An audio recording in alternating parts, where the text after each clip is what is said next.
নমস্কার বন্ধুরা, আজকে বানাবো একটা দারুণ মজার নাস্তা। সকালেও খেতে পারবেন, সন্ধ্যাবেলাও বানিয়ে খেতে পারবেন। দেখুন নাস্তাটা বানানোর জন্য লাগবে আটা নিয়ে নিলাম, নুন, তারপর জল দিয়ে এবার আমি ডোটা রেডি করে নিব। রুটির আকারে ডোটা আমি রেডি করে নিয়েছি, টাইট টাইট করে বেলে নিয়েছি। দেখুন আমি রুটির মতো বানিয়ে নিব এবার। তারপর দেখুন একটা চাকু নিয়ে লম্বা লম্বা করে কেটে নেব চাকু দিয়ে। দেখুন নাস্তাগুলো বানানো হয়ে গিয়েছে, এবার তুলে নেব। দেখুন তারপর বসিয়ে দিয়েছি কড়াই, কড়াইয়ের মধ্যে জল দিয়ে দিয়েছি, জলটা ফুটে এসেছে, দিয়ে দিলাম নুন, তেল। এবার দিয়ে দেবো নাস্তাগুলো এবার সিদ্ধ করে নেব ভালো করে। দেখুন সিদ্ধ হয়ে যাওয়ার পর উপরে উঠে আসবে, তারপর তুলে নিতে হবে। এবার নামিয়ে নেব, সিদ্ধ হয়ে গিয়েছে।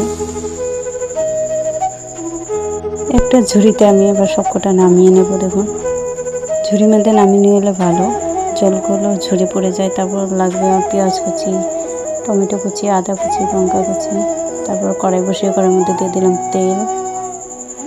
এবার পেঁয়াজ কুচিটা দিয়ে দিলাম টমেটো কুচি, দিয়ে দিলাম আদা কুচি। এবার দিয়ে দিলাম হলুদ গুঁড়ো, নুন। তারপর দিয়ে দেবো ধনে গুঁড়ো, দিয়ে দিলাম জিরে গুঁড়ো। এবার মশলাটা কষিয়ে নেব ভালো করে। মশলা কষানো হয়ে গিয়েছে, এবার নাস্তাগুলো দিয়ে আমি ভেজে নেব।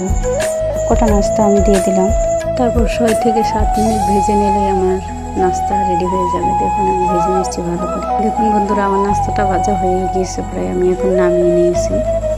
বন্ধুরা আমার সিম্পল রেসিপিগুলো যদি দেখে ভালো লাগে অবশ্যই লাইক, শেয়ার, কমেন্ট এবং সাবস্ক্রাইব করবেন, যাতে আমি নতুন ভিডিও ছাড়ার সাথে সাথে